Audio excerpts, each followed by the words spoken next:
वक्त तो सबको मिलता है जिंदगी बदलने के लिए। वक्त तो सबको मिलता है जिंदगी बदलने के लिए, मगर जिंदगी दोबारा नहीं मिलती। मगर जिंदगी दोबारा नहीं मिलती वक्त को बदलने के लिए। तो ये जिंदगी हम सबको मिली है अपने वक्त को अच्छा बनाने के लिए, इस टाइम को यूटिलाइज करने के लिए, अपने आप को इम्प्रूव करने के लिए। तो शुरू करते हैं आज की क्लास इस अच्छे से कोट से। तो हमारा आज का topic some important question solution chapter के, जो हमने पिछली सीरीज में डिस्कस किया है। तो first question, which aqueous solution has higher concentration, 1 molar और 1 molar solution of same solute. तो 1 मोलर और 1 मोलर सॉल्यूशन में से कौन सा सॉल्यूशन मोर कंसंट्रेटेड है?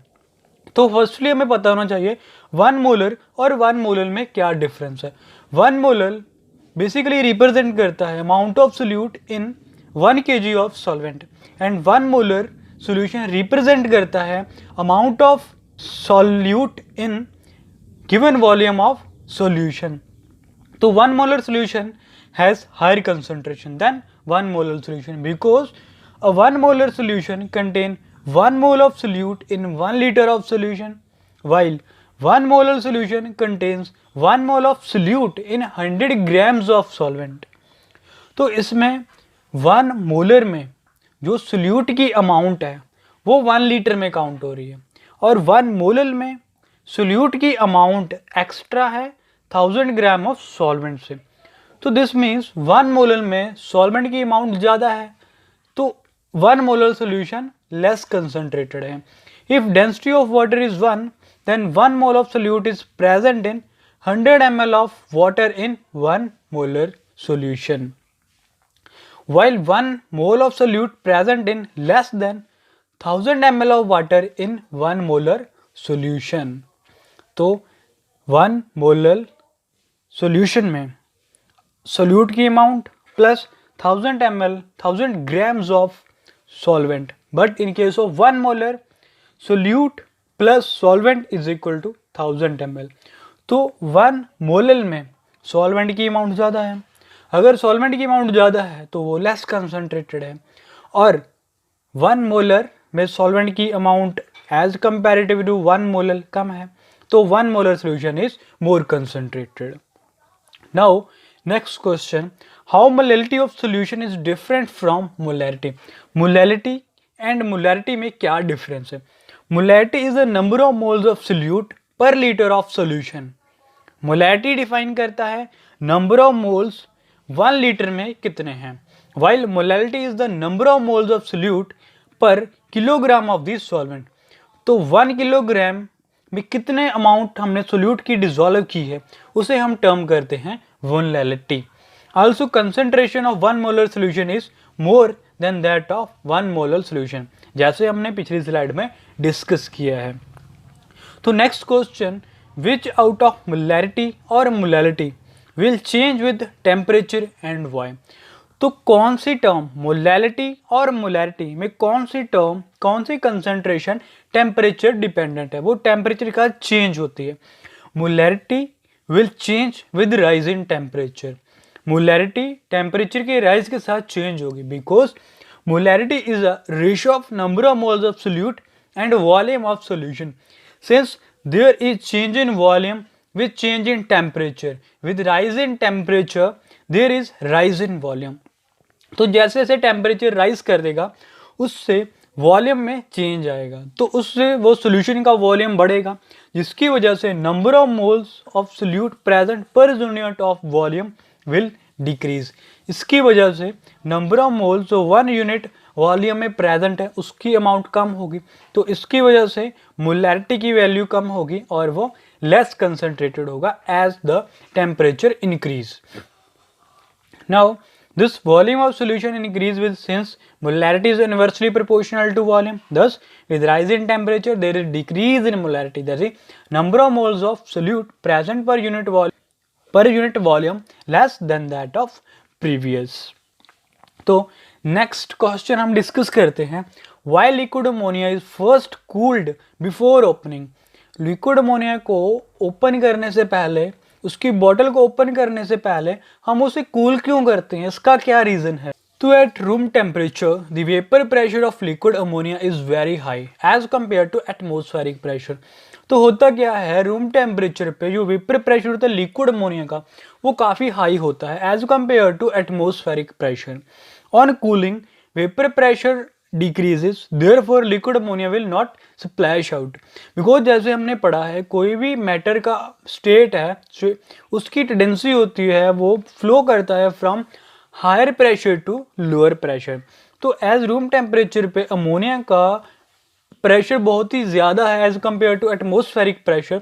तो जब हम उस बॉटल को ओपन करेंगे जिस उसकी वजह से जो अमोनिया है वो स्प्लैश आउट होगी, मीन्स एकदम से बाहर निकल जाएगी, because there is a tendency of flow of matter from place of higher pressure to lower pressure. तो हम उसको कूल करके उसका प्रेशर कम करते हैं जिसकी वजह से वो स्प्लैश आउट नहीं करती और वेस्टेज होने से बच जाती है। तो नेक्स्ट क्वेश्चन हम डिस्कस कर देंगे, why at high altitude people suffer from a disease called anoxia, why they can't think clearly. तो जो पीपल हाई एल्टीट्यूड पे ऊंचाई पे रहते हैं उनको एक डिसीज होती है कॉल्ड एनोक्सिया जिसकी वजह से वो अच्छे से सोच नहीं पाते। इसका क्या रीज़न है, हाई एल्टीट्यूड पे ही क्यों है ऐसा होता है?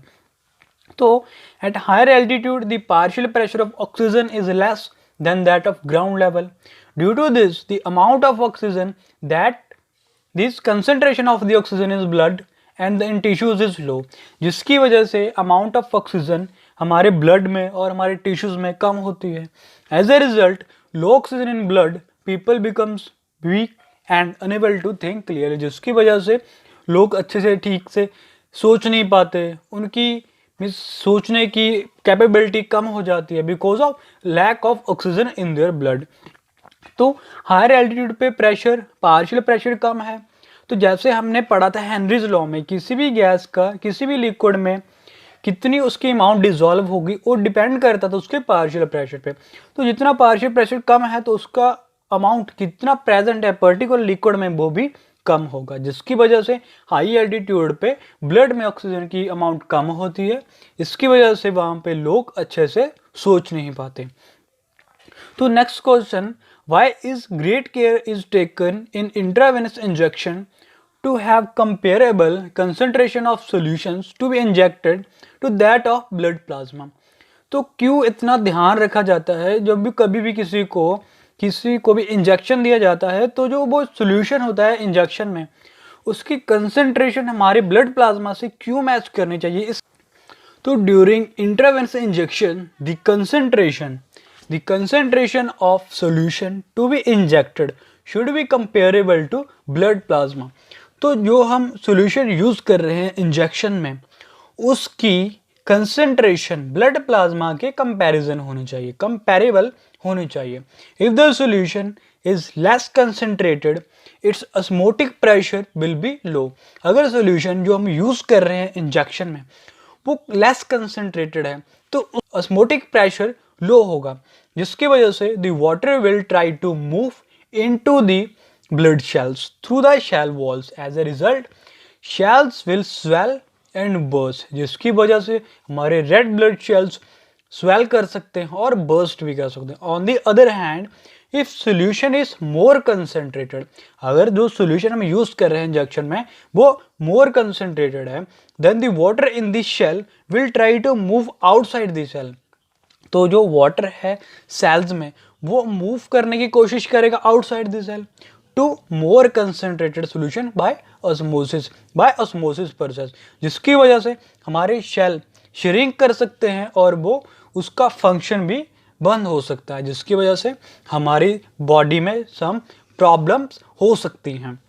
Next question, outer shells of 2 eggs are removed, 1 egg is placed in pure water and the other is placed in saturated solution of NaCl. What will be observed and why? हमारे पास 2 eggs थे, उनका outer shell हमने remove कर दिया, 1 egg को pure water में and दूसरे egg को सैचुरेटेड सोल्यूशन ऑफ NaCl में हमने रख दिया। तो क्या होगा?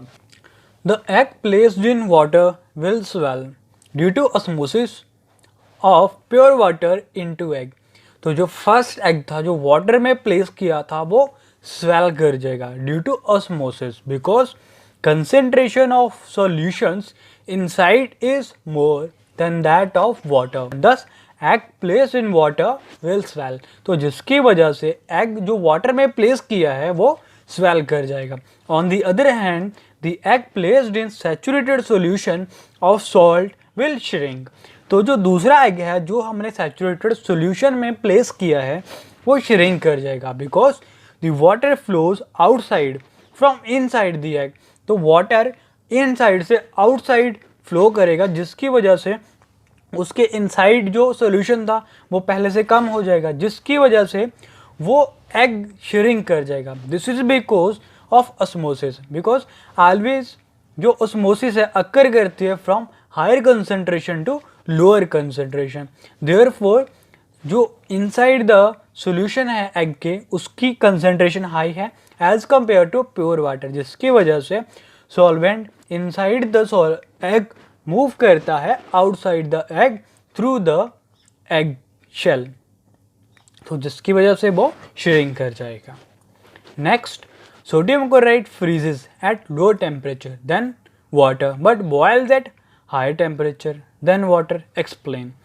तो जो सॉल्यूशन है जिसमें हमने सोडियम क्लोराइड ऐड किया है वो फ्रीज करता है लोअर टेम्परेचर पे एंड बॉयल करता है हायर टेम्परेचर पे. इसका क्या रीज़न है? Because freezing point of liquid depresses. तो लिक्विड का फ्रीजिंग पॉइंट डिप्रेस कर जाता है जैसे हमने कॉलिगेटिव प्रॉपर्टीज़ में डिस्कस किया. लिंक आपको डिस्क्रिप्शन में मिल जाएगा. तो फ्रीजिंग पॉइंट ऑफ लिक्विड का डिप्रेस करता है on addition of non volatile solute and therefore solution of sodium chloride freezes at lower temperature than freezing point of pure water. On the other hand, there is elevation in boiling point on addition of non-volatile solute and जिसकी वजह से boiling point sodium chloride solution का ज़्यादा होता है pure water से. ये भी हमने डिस्कस किया elevation in boiling point colligative property में. सेम लिंक आपको डिस्क्रिप्शन में मिल जाएगा. तो next, why it is advised to add ethylene glycol to water in car radiator while driving in hill station. तो हिल स्टेशन में जो रेडिएटर में हम पानी डालते हैं उसके साथ इथाइलिन ग्लाइकोल का यूज़ हम क्यों करते हैं? Because ethylene glycol lowers the freezing point of water, therefore it does not freeze in hill station.